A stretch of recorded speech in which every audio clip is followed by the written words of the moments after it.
तर मित्रांनो, आता आपण आलोय समृद्धीवर परत आपल्या नागपूरच्या हायवेला. आता आपण चढलोय मित्रांनो समृद्धी महामार्गाला. हे बघा मित्रांनो कसा आहे माहोल समृद्धी महामार्गाचा. आता आज तर पाऊस नाही मित्रांनो. मागं कुठंतरी समृद्धी महामार्गावर बराच पाऊस आल्यानंतर पाणी साचलं होतं. तर बघू आज कुठं पाणी आहे की नाही. आज तर पाऊस नाही आहे. तर आता आपण मित्रांनो आपलं आगमन झालेलं आहे समृद्धीला. आपल्याला इथून 200 किलोमीटर समृद्धीला चालायचं मित्रांनो आता.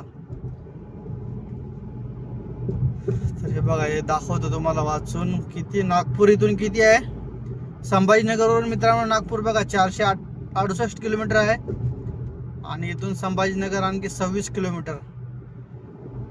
पण मी बायपास धरूनच चढलो इकडनं. मला 200 किलोमीटर चालायचं आता. तर मित्रांनो हा आहे समृद्धी महामार्ग.